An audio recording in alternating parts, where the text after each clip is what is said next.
Spiders living in your face? A snail growing inside a boy's knee? Richard Gere and his pet gerbil? Here's some of the wildest stories that you will not believe, and some that you frankly shouldn't. Remember, these are not common and are really rare cases, but interesting to learn about. Let's get started. Pee whoop!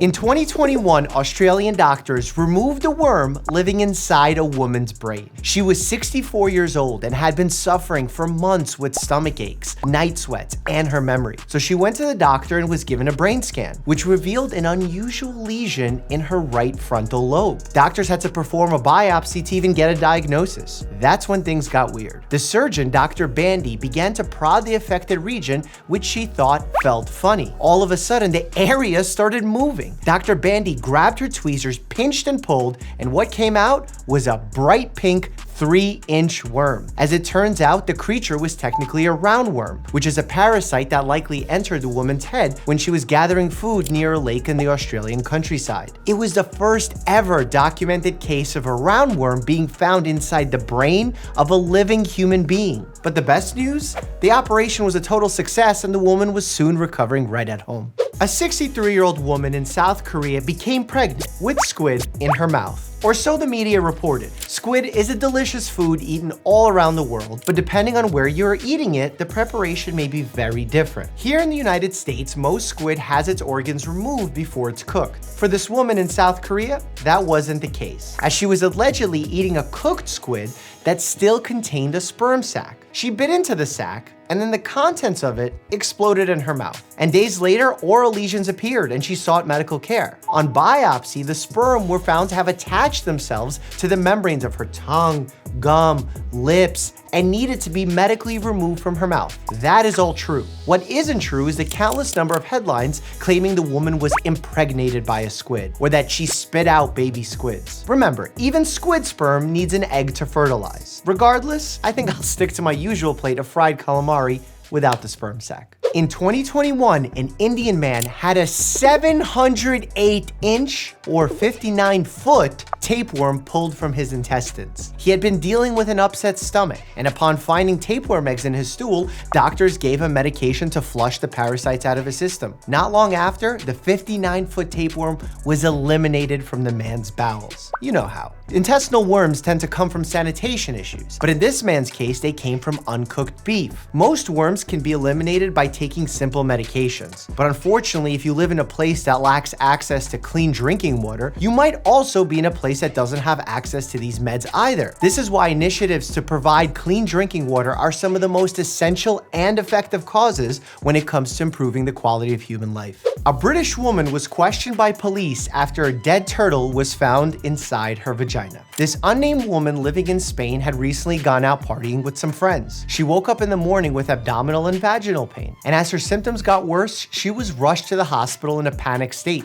Rightfully so. Doctors investigated, and lo and behold, inside her vagina, they found the remains of a tiny dead turtle, or tortoise. It wasn't quite clear. The Spanish police, however, did maintain that the incident did happen, and the reports are true. The woman insisted she had no idea how it got up there and tried to quiet the issue, urging authorities and reporters not to investigate the story any further. Hope it goes without saying that a turtle, nor any other reptile, should ever be inserted into someone's vagina. That was potentially the hardest statement I ever had to make on camera. Good job. A 23-year-old Brazilian man once survived a Candiru fish swimming inside his penis and dying. That's according to a case report by the treating doctor. The man was standing in thigh-deep waters of the Amazon River. According to him, he began to urinate, at which point a Candiru, or a small, thin, parasitic catfish, leapt out of the water into his penis, wriggling its way up his urethra and burrowing itself into his flesh. The man became delirious with panic and pain. Dr. Anar Samad, a urogenital surgeon, successfully pulled the dead parasite in its entirety out of the man's penis. With all that being said, peer review of the case reports are thin, and the medical establishment is still really skeptical that this account of events is even accurate. There have even been conflicting reports on whether the fish is attracted to urine. So the next time, if you have the option, use a proper bathroom.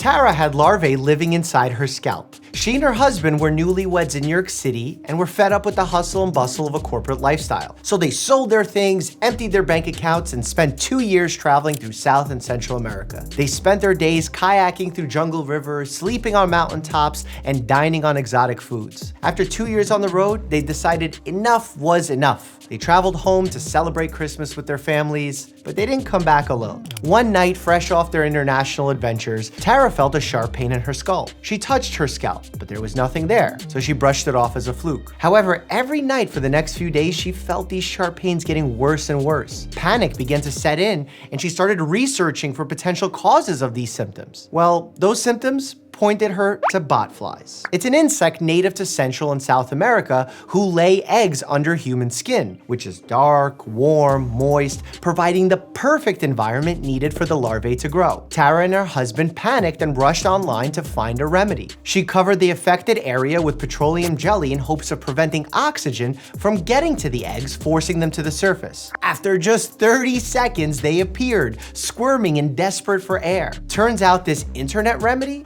is one that works. Luckily, the removal of the larvae usually leads to full resolution of all symptoms. 4-year-old Paul Franklin grew a snail inside of his knee. In the summer of 2013, little Paul and his family were playing at the beach in Southern California, and like many adventurous toddlers, Paul fell and scraped his knee. His parents cleaned up the wound and covered it with a band-aid just like they've done hundreds of times before. Unfortunately, Paul's knee didn't heal like most scrapes, so Paul's parents took him to the doctor and got some antibiotics to fight off the infection, which sort of worked and the swelling began to go down, but not really. Several weeks after the incident, Paul's knee still wasn't looking right, so his mother took matters into her own hands. She got down on the floor, put her fingers together, and like a good pimple, popped the growth on Paul's knee. What came out confused them all. Landing on the floor beneath them was a circular black object with stripes on it. Turns out, when Paul fell at the beach, he miraculously trapped the tiniest egg of a sea snail in the wound, which had now grown in size and was ready to take on the world. Surprisingly, removing the snail quickly healed the wound, and Paul felt great almost instantly and was actually excited about his new pet snail, which he named after the animated movie Turbo. Okay, be honest, what's scarier than the idea of spiders crawling on your face? Well, how about the fact that there really are? Right now, as you're watching this video, I can promise you there are spiders crawling all over your skin. But fortunately, they're so small, you probably won't even notice them. And they're actually kind of beneficial. Your body is home to a creature known as a Demodex spider. They're microscopic in size, but when zoomed in, you might be surprised to see that they're pretty nasty. And while they might look like a creature from a zombie movie, they're usually helpful as they feed on bacteria, dead skin cells, oils, all that stuff, helping keep you healthy and clean, as long as they stay low in number. So when you're feeling lost and alone, which happens from time to time, don't forget that Demodex spiders have your back, and your face, and the rest of your body. Susie Torres had a poisonous spider living in her ear. The Kansas City woman had enjoyed a summer of fun swimming in the pool back in 2019, but a few days after her last swim, she felt water trapped in her ear. And we've all been there. We know how annoying it is to feel like you got a water park in your ear canal days after you swim. Well, for Susie, it became so annoying that she went to see a doctor. A medical assistant grabbed an otoscope and peered inside. According to Susie, the assistant stepped back and rushed out of the room to get more people. When they returned, they alerted Susie that there was no water in her ear, but instead, it was a spider. And not just any spider, but a highly poisonous brown recluse. Fortunately, the medical staff was able to remove the spider without it hurting Susie. But it didn't stop Susie from going home that night and sleeping with cotton balls plugging her ears, just in case. Look, the human ear canal is a pleasant place for a spider to make its home, and there are tons of stories of spiders cozying up in people's heads. While these stories can be quite scary, there is very little to be afraid of. Usually, it's not common a spider will ever go in your ear, and if one did go in, they can easily be removed like they were with Susie. And spider bites are hardly as dangerous as many people think. In fact, despite their reputation, North America's spider deaths are practically unheard of, with experts saying it's actually inaccurate to call any type of spider bite deadly. For years now, rumors, whispers, and South Park have made reference to the concept of gerbilling, or specifically the claim that actor Richard Gere once inserted a gerbil inside his rectum for sexual gratification. It's scandalous, dark, disgusting, and a lie. Long story short, poor Richard Gere has been the butt of an unsubstantiated rumor that he was once admitted to Mount Sinai Hospital in LA to have a gerbil removed from his rectum. Not only has Gere denied the rumor, but there are no hospital records of the incident, which likely would have become public given such an act is illegal in the state of California and would have led to charges for animal endangerment or a similar crime. It's not true and we should let the rumor die. But that's not to say gerbilling itself isn't real. Kind of. While people might not use gerbils, there is a dark and potentially illegal practice known as Fermicophilia, or the sexual attraction to small animals crawling in or on someone's body. M. Jenny Edwards is an attorney specializing in sex crimes that involve animals, and says that gerbilling has simply become a colloquial term for Fermicophilia. That being said, there's actually a fascinating cultural background for how the Richard Gere story became so mainstream, so if you like to read more, I've linked a well-researched story in the description. David Blaine regularly stores living frogs inside of his stomach. You may have seen clips floating around the internet of magician David Blaine spitting up frogs. Blaine is a master illusionist, leading many to wonder how he could be speaking to you one moment and the next be spitting up frogs from his mouth. The thing about Blaine is, while he is no doubt a magician who is also an expert in the sleight of hand, he is also a self-proclaimed endurance artist who has pushed his body to extremes to see just how far human bodies can go. In the case of the frogs,